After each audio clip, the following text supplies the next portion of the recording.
Ward क्रमांक पुरानी 14 और वर्तमान 13 में ड्रेनेज लाइन, सीसी रोड और साइड ड्रेन की मरम्मत कर जल्द मुहैया करवाई जाए, नहीं तो बड़ा विरोध प्रदर्शन किया जाएगा। युवा सेना की ओर से कहा गया कि हम वार्ड पुरानी 14 और वर्तमान वार्ड क्रमांक 13 में रहते हैं, लेकिन हमारे नगर सेवकों ने हमें आवश्यक सुविधाएं मुहैया नहीं करवाई है।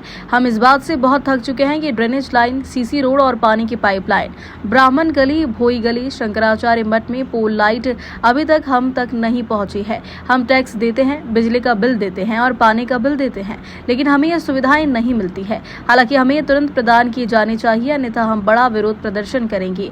युवा सेना की एक महिला कार्यकर्ता ने कहा कि मोर्चा ने आज नगर निगम पर हमला किया। आयुक्त ने गारंटी दी है कि सर्वेक्षण कार्यों को 5 दिनों की अवधि के भीतर ठीक कर दिया जाएगा।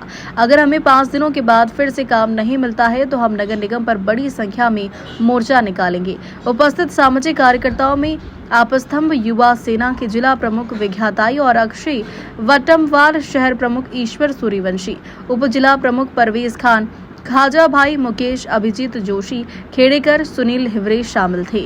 विद्या सुधाकर, आपस्तंभ कोमल जाधव, अजोशी, ईश्वरी, आशा जोशी, यशोदा चौहान, अपर्णा कुंभते, बालू मुनी, चिन्नारकर दत्ता आदि मौजूद थे। आयुक्त साहेबांनी गांभीर्याने विचार करावा, अन्यथा या नगरपालिकेसमोर तीव्र आंदोलन करण्यात येईल।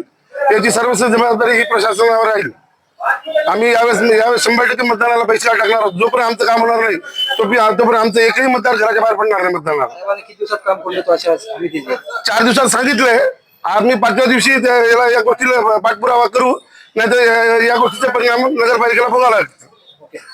कुठला पक्ष काही त्याच्याशी आमचं काही देणं घेणं नाही। आम्हाला फक्त आमच्या मूलभूत सुविधा, मूलभूत गरजा ह्या नगरपालिकेने आम्हाला पुरवाव्यात अशी आमची इच्छा आहे। आमच्या गल्लीतून 100% सगळे टॅक्स भरले जातात।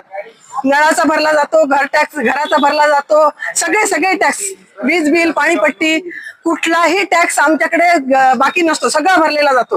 परंतु आम्हाला कुठल्याही सुविधा मिळालेल्या नाहीत। आज आम्ही सगळ्या महिला याच्यासाठी आलो की आता दुर्गा महोत्सव येणार आहे, तर आम्हाला दुर्गा घेऊन जाण्यासाठी सुद्धा रस्ता नाही आमच्याकडे। पूर्ण रस्ता नालीमध्ये खचलेला आहे।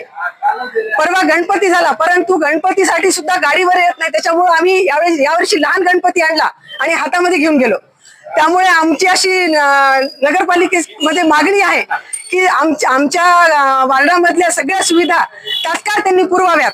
जर यदा कदाचित त्या नाही पुरवल्या तर आम्ही नवरात्राच्या आधी आम्ही आंदोलन छेडू, तीव्र आंदोलन छेडू आणि सगळ्या महिला इथे उपोषणाला बसू। आम्ही सरांनी सांगितलंय की 1-2-4 दिवसामध्ये तुमच्याकडे येऊन अधिकारी पाहणी करतील, तर तत्काळ त्यांनी येऊन पाहणी करावी आणि नवरात्राच्या आधी आम्हाला या सगळ्या सुविधा पुरवाव्यात त्यांनी। ड्रेनेज लाईन नाही, नाल्याची नाहीये, रस्ते नाही, लाईट नाही, कचरा नाही, कुठलीच सुविधा आम्हाला नगरपालिकेची नाहीये। पण आम्ही सगळे टॅक्स भरतो। त्याच्यासाठी नगरपालिकेने आमच्या वर्गाकडे लक्ष द्यावे आणि यावर्षी जर ते नाही लक्ष दिलं तर यावर्षी पूर्णपणे आम्ही निवडणुकीवर मतदानावर 15 ते 17 वर्ष सिद्धनाथपुरीमध्ये पाणी प्रश्न इतका भयंकर आहे। श्रावण महिना, नवरात्र, गणेशोत्सव, आमचं पूर्ण महिला मंडळ म्हणजे सकाळी जे आम्हाला पाणी लागतं ते पाणी आम्हाला कधीच भेटत नाही। त्या पाण्याची आम्हाला वाट पाहत बसायला लागते। सकाळी 5 पासून संध्याकाळी 5 पर्यंत आमच्या आजी, आई तशाच बसतात त्या पाण्यासाठी आणि गेली काही वर्ष हेच चालू आहे। कोणीतरी येईल आणि आमच्या समस्या सोडवेल याचा आम्ही खूप म्हणजे इतकीच आम्ही वाट बघितली, पण आता आम्ही यापुढे वाट बघणार नाहीत। आम्ही जुना 14 आणि आताचा 13 जो आहे यामध्ये नागरिकांच्या खूपशा समस्या आहेत, जसे की ड्रेनेज लाईन आहे, पोलवरली लाईट आहे, पिण्याचे पाणी आहे, कचरेवाला वेळेवर न येणे, अशा बऱ्याचशा समस्याला या नागरिकांना तोंड द्यावं लागत आहे।